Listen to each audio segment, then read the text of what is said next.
Hello traders, good evening. This is Mohanad Yakout, Head of Market Research at ONEPRO, and today is yet another session from our educational series during the holy month of Ramadan. Today we're going to talk about the oil trading and the oil markets.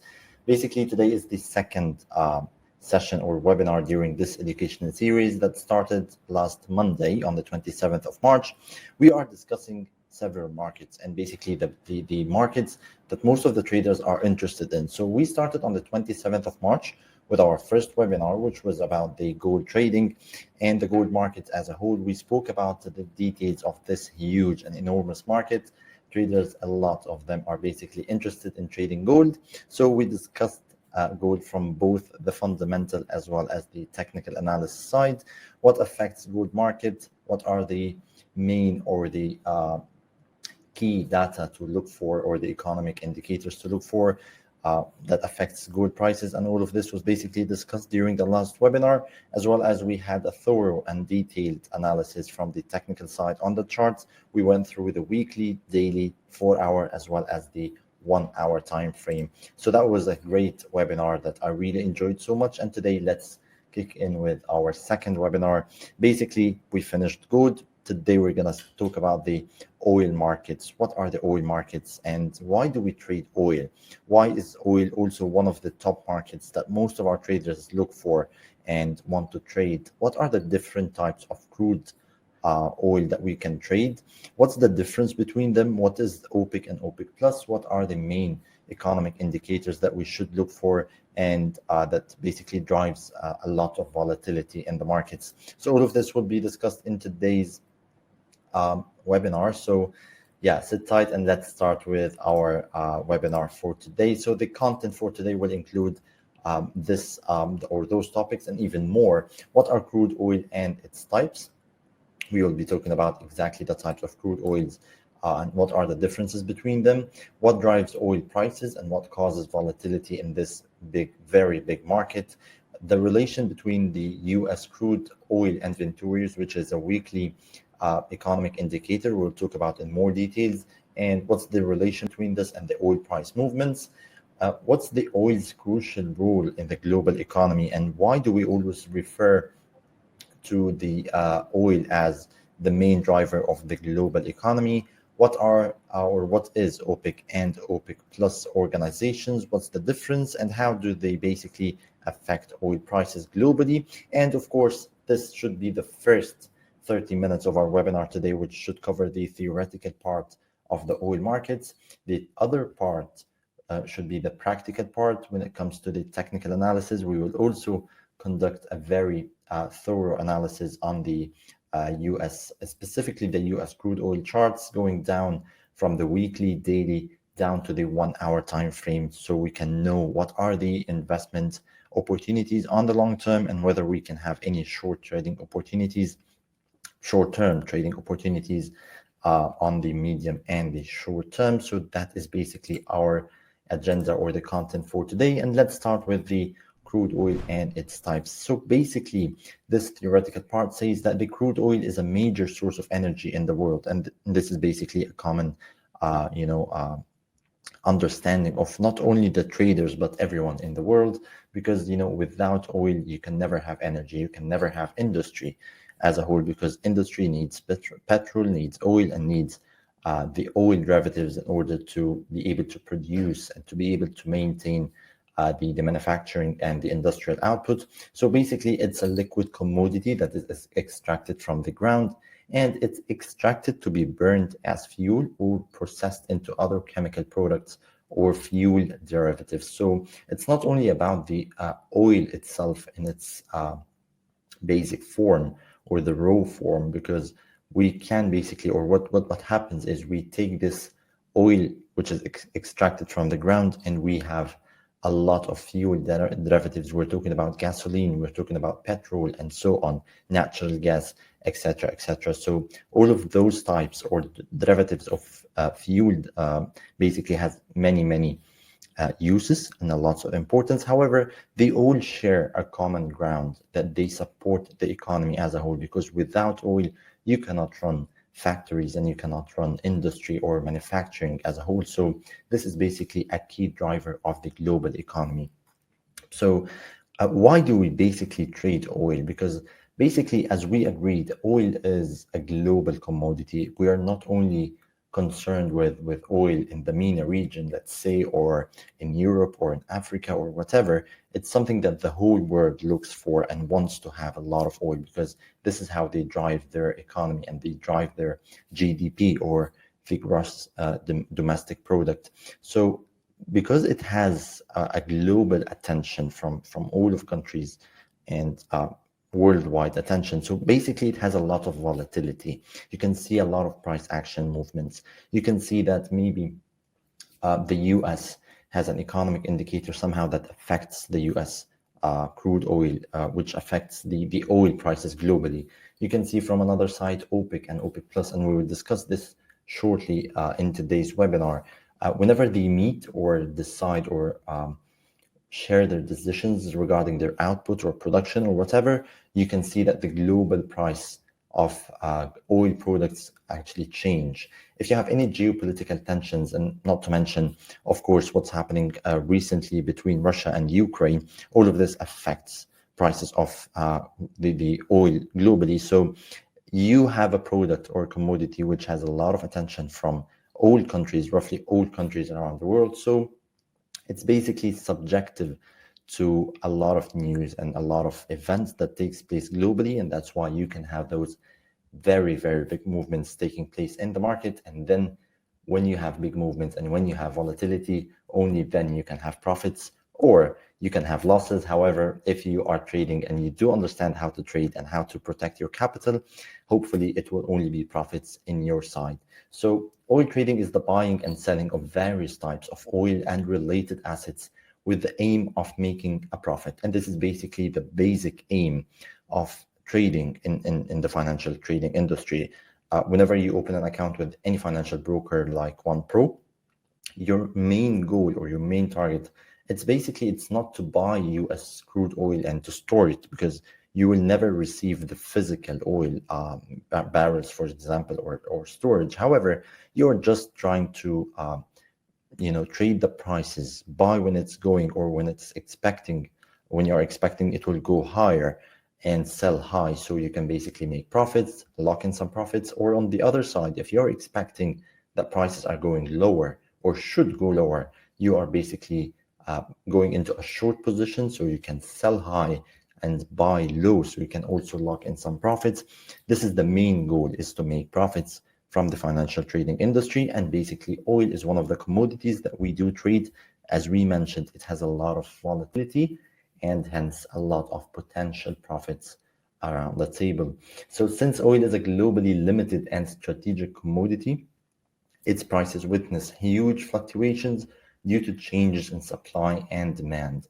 These volatility or these movements make it very popular among traders, because traders basically look for profits and look for volatility in the markets. So what are the oil types? There are many, many types of oils. As we currently speak, we have more than 160 types of crude oil traded in the markets. However, of course, we don't basically trade the 160, or we don't even know what are the 160 so far. However, we are talking about some common types or the most popular types of oil, and mentioning the two most common types of oils will come the Brent and the West Texas crude.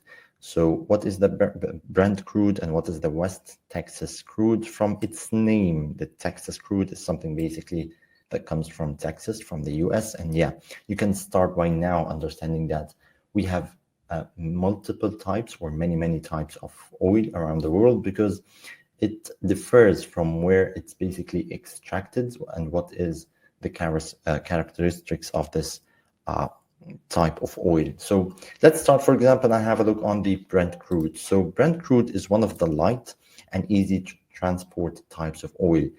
Making it easy to transport is basically one of the key factors that led to its popularity. So basically, it's used to price oil in 2/3 of the world's oil production. So more than 60% of the world oil's production is basically priced in by the Brent oil. It's priced, of course, in the US dollars. and it's mostly refined in Northwest Europe and is the main oil type in Europe as well as Africa. So it's traded in the ICA futures exchange in Europe. However, right now, because we can trade anything online, so you can trade it with OnePro on the same MetaTrader platform, and it's usually called the British oil, and that's the first type of oil. The other one is the West Texas crude. The West Texas crude, basically, it's sourced from the wells in the United States, as the name implies, okay? And it's expensive to ship a little bit around the world, and that's why it's not so common or popular as the Brent crude. However, it's still a very light type of crude, and this type is ideal for refining gasoline, okay? So it's higher quality than crude, and however, there's always a price difference between the major types of oil. So whenever we open the chart, you will have a look, and the Brent crude is always like $4 or $5 more expensive or higher than the West Texas crude. And the West Texas crude is always referred to as WTI, or the West Texas Intermediate Crude Oil, okay? So it's the benchmark for all the US oil, and it's traded on the New York Mercantile Exchange. What's the oil's crucial role in the global economy? Okay, it has many, many advantages and uses, the most important of which is the production of fuel and its derivatives. And as we mentioned at the beginning of the webinar, the fuel and its derivatives, which basically comes from the oil, it helps in industry operations in general. Let's be honest, you cannot have industry in this modern world without having oil. And that's why we are having a lot of troubles and tensions between countries regarding oil prices and oil production and so on, because countries are well aware that they cannot build a modern economy nowadays without this oil.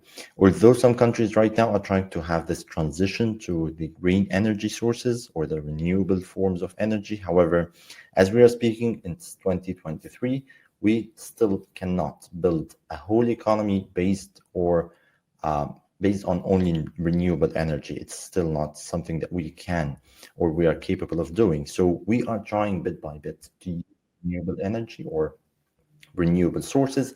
However, we cannot just do that in one day or even 1 or 10 years. So expectations so far show that maybe we will be able to do this by 2050, because energies around the world has periods of transition. I mean, long time ago, many years ago, before even using oil as the main source of energy, people used to use coal.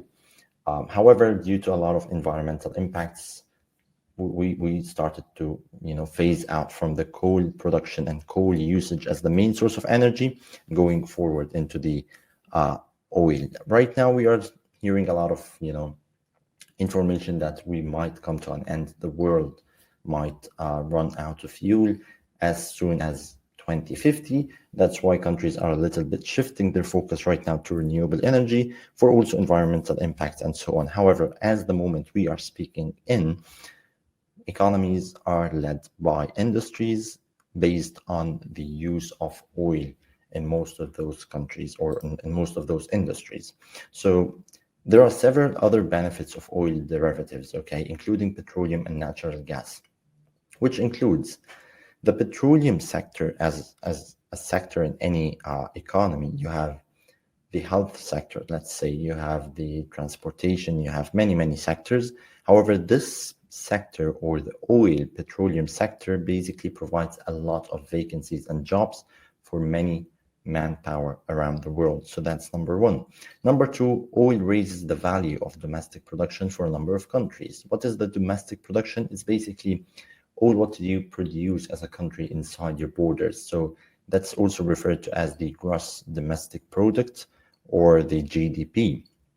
So if you have oil in your country, you can increase your production, increase your manufacturing, and so on. And this, of course, will add a great boost to your domestic production in your country. So the revenues also that own the oil fields are increasing, which is positive for the economic strength of those countries. Pretty much the same. However, a rephrase, instead of talking about the domestic production, we are talking right now on the revenues from this process of extracting oil and using it, or even exporting this to other countries.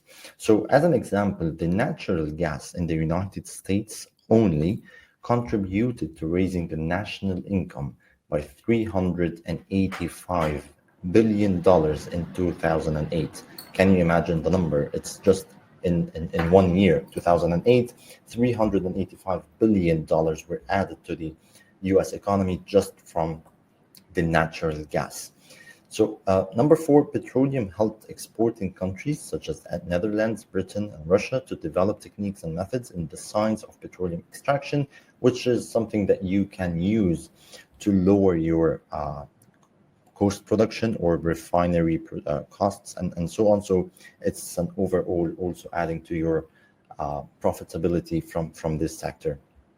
It encouraged the presence of oil on a lot of new industries, such as chemicals. So we have new industries right now, new sectors based on the oil sector. So it's not only giving jobs and vacancies to this sector only, however, it's also creating other sectors parallel to it, and also the same advantages applies to the chemicals industry, for example.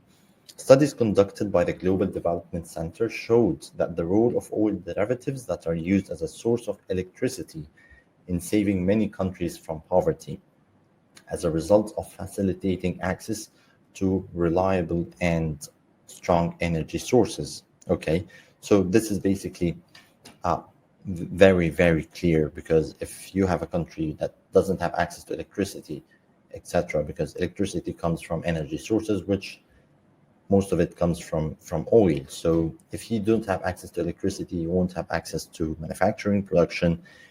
The economy as a whole will be shut off.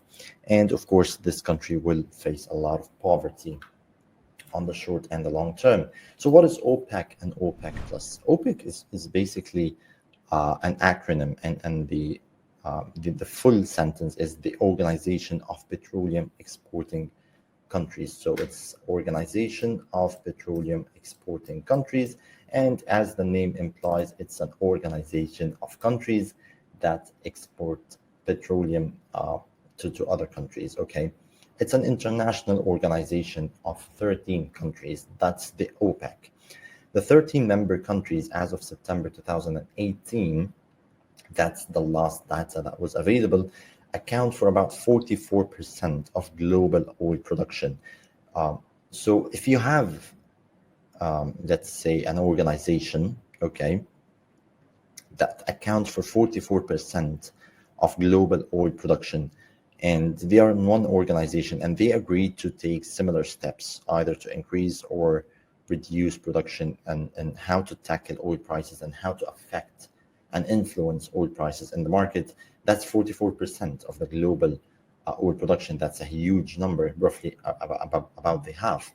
So this is something to consider, because OPEC currently has a lot of influence in the oil markets, and that's why we're basically discussing this in today's webinar. Okay, so this gives OPEC significant influence over global oil prices, previously set by the so-called Seven Sisters. That was a group of multinational oil companies.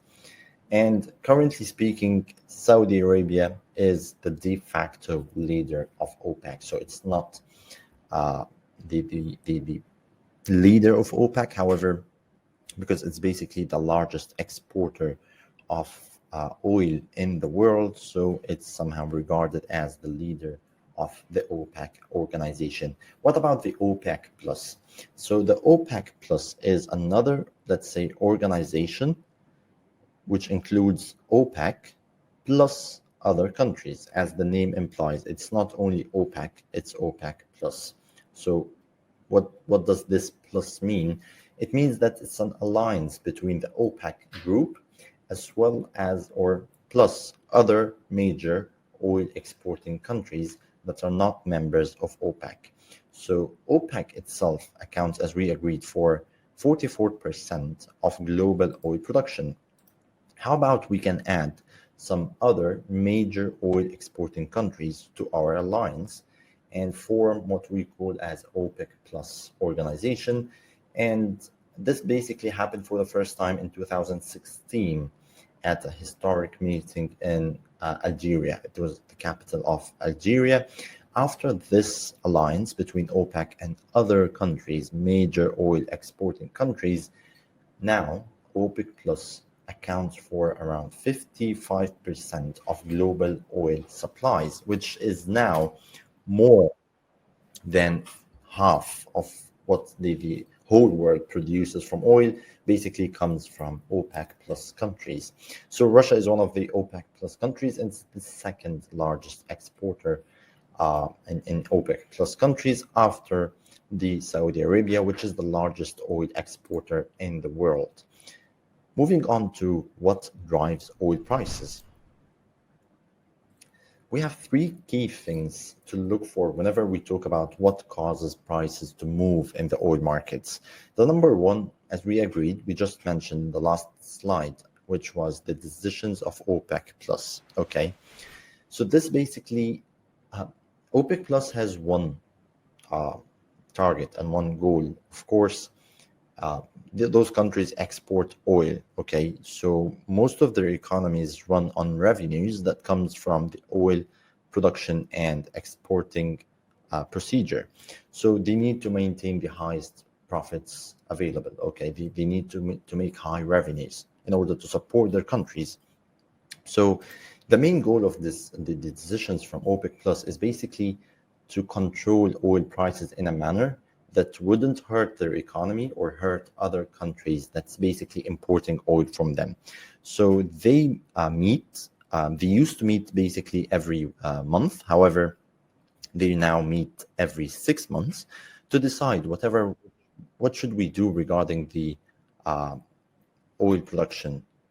Should we increase oil production? Should we decrease oil production? And so on. So their decisions and their meetings greatly influences the oil markets, not only in the OPEC countries or not only in Saudi Arabia or Russia. However, this affects the global oil markets. All of oil products actually increase or decrease in value after the OPEC meetings. So that's number one when we are discussing what drives oil prices. Number two, the oil demand reports. Let's be honest, oil, it's a global and as we agreed, it's a strategic commodity. So it has demand and supply, and like any other commodity in the world, it is basically affected by supply and demand. How could we know what's basically moving the market? It's by basically having a look on the supply and demand reports of the oil markets. So when it comes to the supply, as we agreed, we have a look on the decisions of OPEC Plus, and when it comes to the demand, we basically look on the oil demand reports. So strong economic growth and industrial production tend to increase the demand of oil, which leads to increases in the price, and vice versa. When demand decreases, price decrease. That's number two. So number three, the futures and the options contracts. An increasing number of market participants, okay, buy and sell crude oil.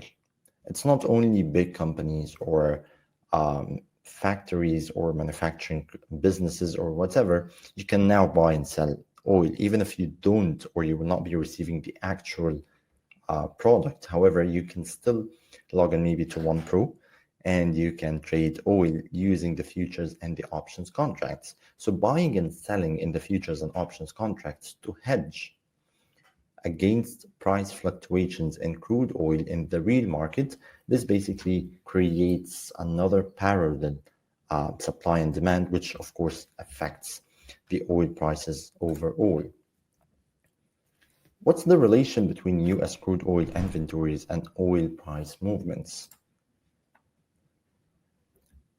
On a weekly basis, the Energy Information Administration, which is a US administration, reveals or publishes a weekly report of the US crude oil inventories. So basically the crude oil inventories, they are kept by the governments to keep in reserve. They basically, US produces oil, they export, they import, and so on. So they always have some inventories of oil.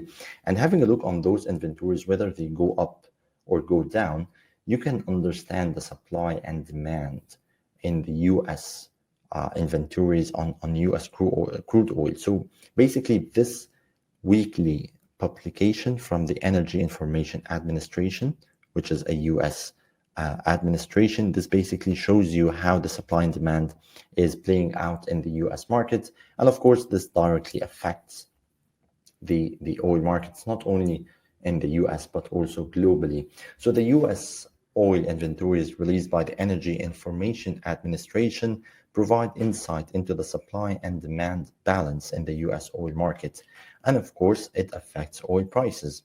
The relationship between supply and demand is one of the basic concepts of economics.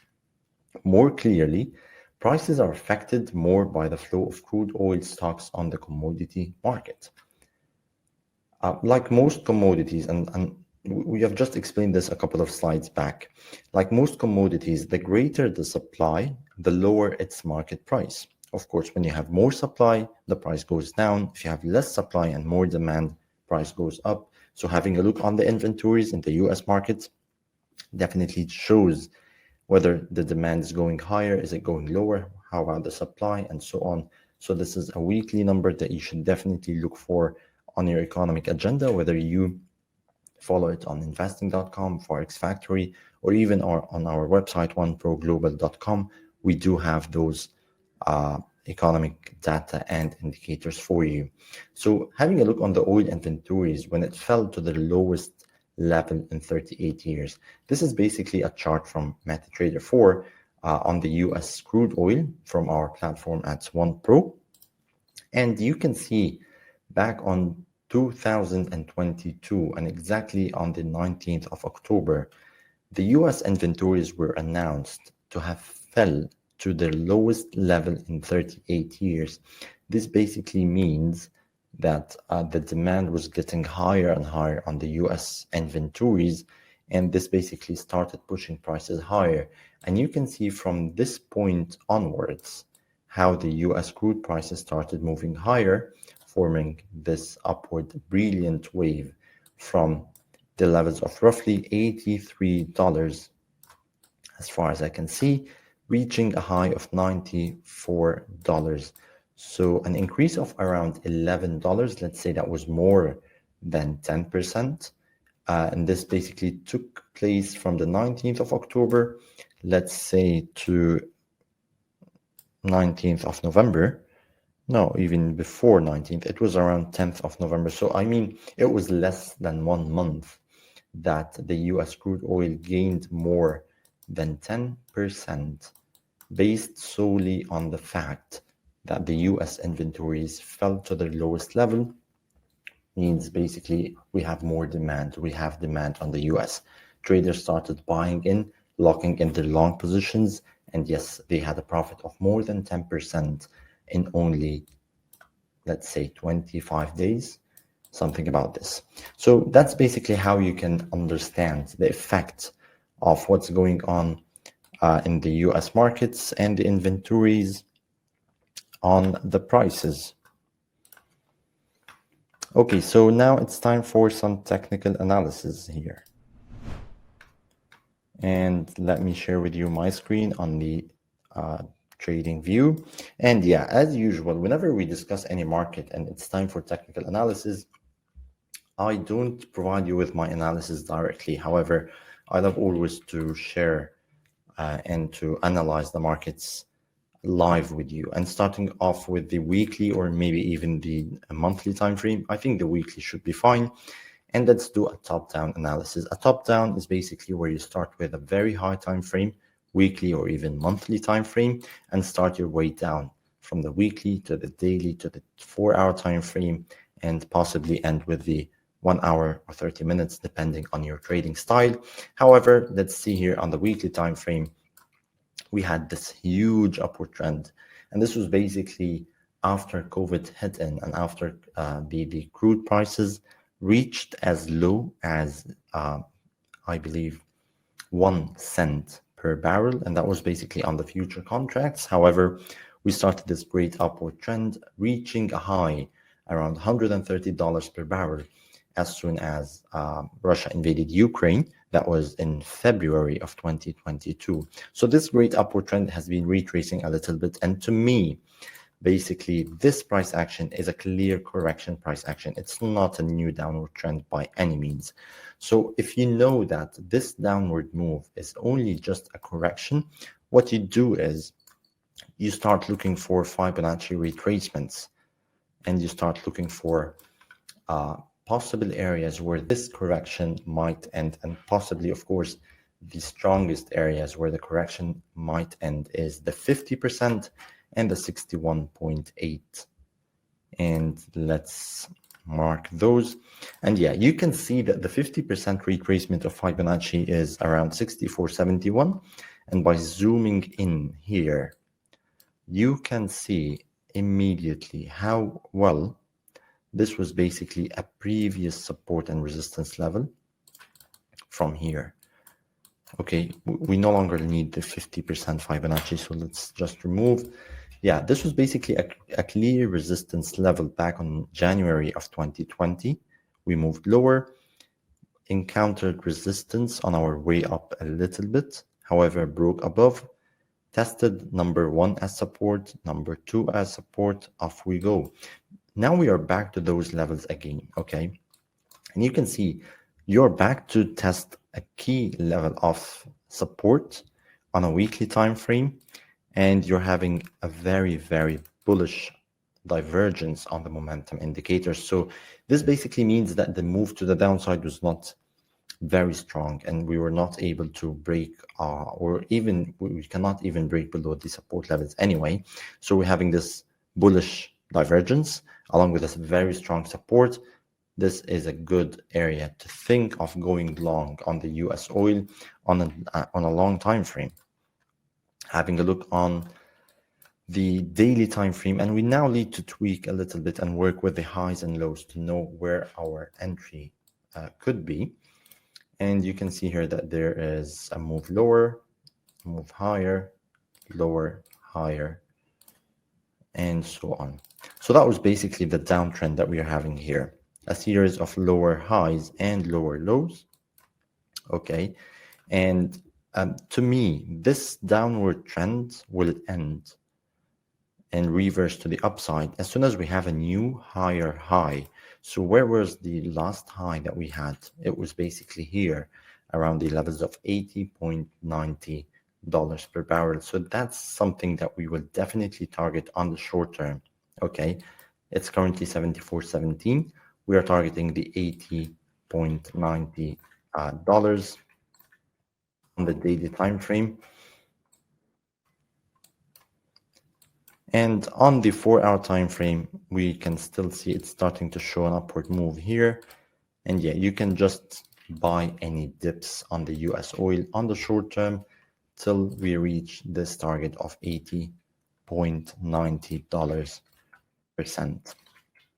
per $80.90 per barrel. So that's basically how we have a look on the technical analysis on the top down frames from the weekly to the daily to the 1-hour time frame, etc., etc. So yeah, that was all for today's webinar session. Thank you so much for watching this. We will be having our next session on Thursday. Next Thursday, that should be on the 6th of April. We will be discussing the crypto markets, the highly awaited one. And basically, we have a lot of registrants for this session specifically. On the 6th of April, we will be discussing the crypto markets and a lot of details in the crypto markets and how to mention and how to target those crypto assets, whether it's safe, how to diversify in this market, etc., etc. So until next time, thank you very much for watching this, and please stay safe.